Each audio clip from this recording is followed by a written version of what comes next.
Hi everybody, very welcome to Mentor and yet another video podcast. As always, I hope you're doing absolutely fantastic. Today I will tell you about the just released Bose Proflight 2.0. It's an upgrade from the original Proflight headset. I'll tell you what I think about it, what the differences are to the first headset, and also what if you've already bought Proflight 1? Can you upgrade it? Stay tuned. 31016, everyone right? Is that all right? Third land, 31 right. Delta 260.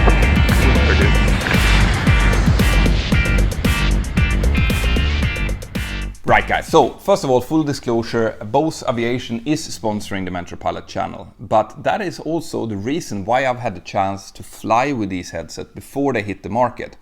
So today we are going to have a little bit of an overview where the Proflight headset came from and what the upgrades are and why they came. So about a year ago I had the chance to fly with the Bose Proflight. When it came, it was an absolute revolution. All right, no one had ever seen a headset like that in that kind of quality. So the in-ear plugs was radically different than anything out there. We were all used to having these normal cup headsets, and now Bose Aviation came out with this thing that you actually put into your ears. Now it should be said that it is a little bit of an acquired taste. Okay, the Proflight headset, it takes about 2 weeks of continuous use for you to get used to it. But once you have used it for those 2 weeks and you are used to the in-ear design, basically you forget that you have it on your head, which is exactly what you want from a headset. However, when we had used it, me and a few other professional pilots for a few months, we started to have a little bit of feedback for Bose Aviation.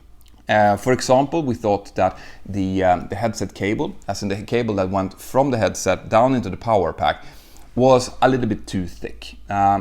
It was quite heavy, so compared to the very light headset, that cable, in some cases, if you kind of move the arm around, you could accidentally push the cable, and that cable was so thick that it would actually push the headset slightly on your head.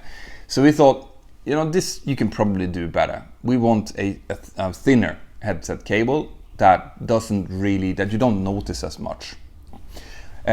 Also, we thought, when we do really quick aircraft changes, when we have to kind of get all our stuff together and run over to the other aircraft, we don't really want to sit and fiddle with the headset for, several tenths of seconds in order to get back into the carrying case. We just want to take it off our heads, put it into the carrying case and go. In the case of the Proflight, the original Proflight, the carrying case had a little bit of a kind of a cradle inside of the carrying case. So you had to take the headset off, you had to flick the support brackets, you had to kind of mold that into the support, and then since the cable was quite thick, it took a little while to get the cable into the carrying case before you could close it and go. So this is another thing. We wanted it to be an easier process to put it back into the case so that we could go quicker. And on top of that, there were some other little small changes and upgrades that could be made. So Bose Aviation listened to me and the other professional pilots out there, and the Proflight 2.0 is the response to that feedback. So the first biggest difference that you will see when you get the Proflight 2.0 is that the cable is now much thinner. The cable is so thin that it is completely impossible to push the cable enough to push the headset.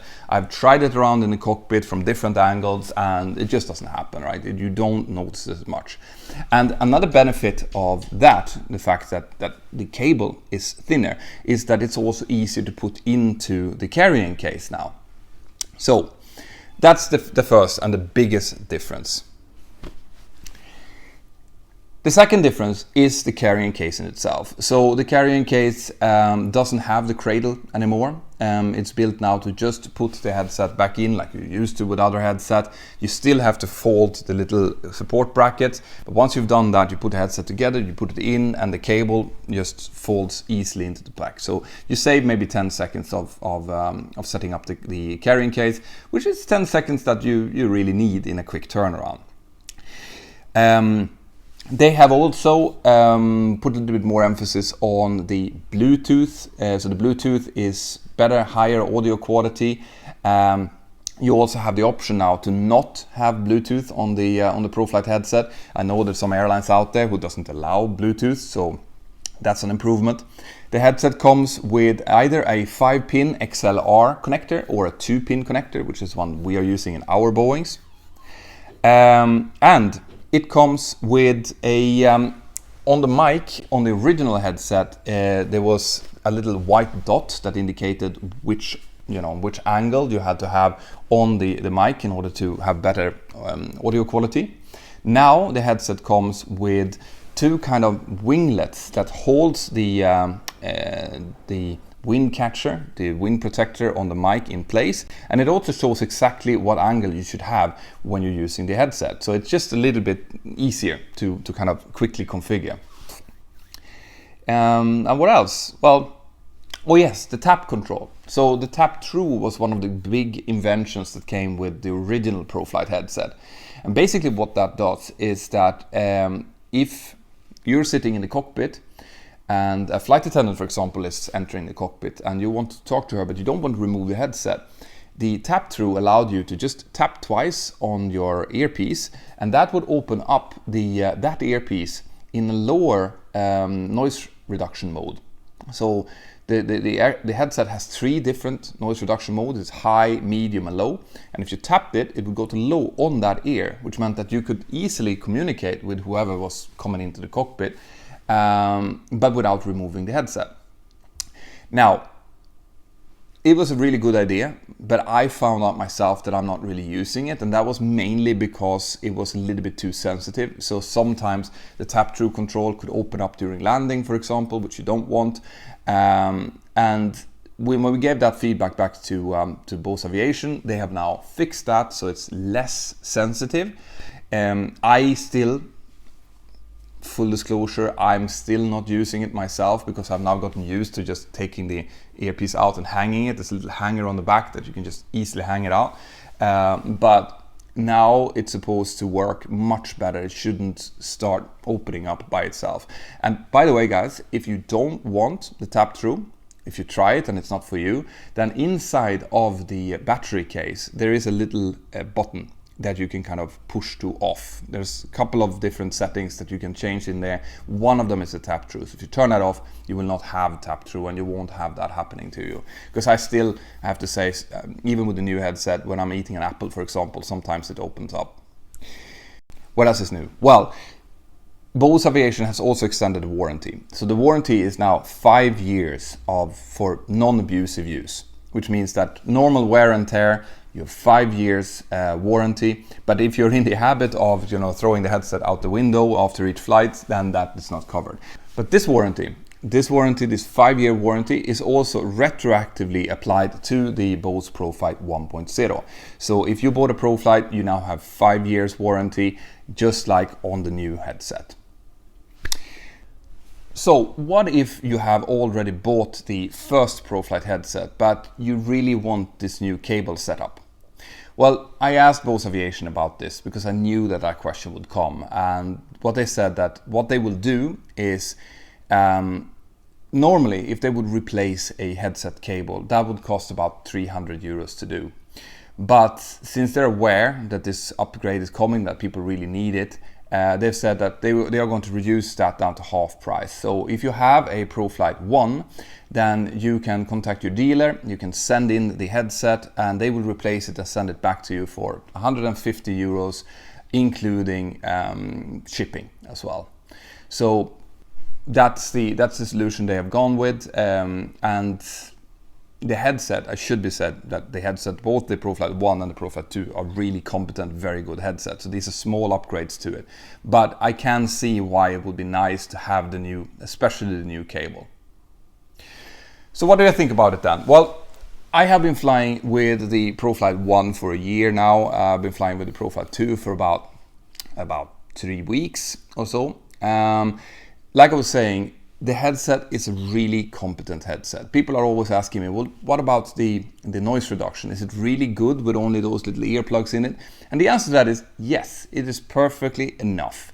I have flown it in the 737, which is famous for being a very noisy cockpit. The high noise reduction level is good enough for the 737.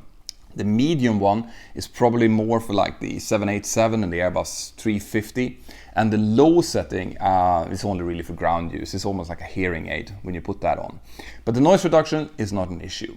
It will take you, like I said in the beginning of the video, it will take you a few weeks of using it before you're fully kind of used to the in-ear model. So give it that, all right? If you just try it as an air show, for example, if you go somewhere and you just try it, you might think, well, it feels a little bit weird, you know. But what I can say is that once you have bought it and you have used it for a few weeks, then you will not think about the, you know, putting in the earplugs. You will not feel the earplugs. And the fact that it weighs only 128 grams makes it so that you almost forget it, which is why I love it. I've actually on occasion taken the Bose A20, which is another really good headset. But the fact is that once you've gotten used to the weight of the Proflight, especially for me as well that uses the glasses, then you really notice the difference, even with the A20. The A20 is much more heavy on the head, especially during a long day. So I will continue to use the Proflight, and I'm fully honest when I say that. I will continue to use the Proflight because I think out of the headset that I have owned in my career, the Proflight is the best one that I've used so far. Now, if you want to come in and discuss headset and different solutions, then in the Mentour Aviation app, I will post a forum called Headsets. So you can just go in there and chat with others about what their experience is with the different headsets out there. Have an absolutely fantastic day, and see you in the app. Bye-bye.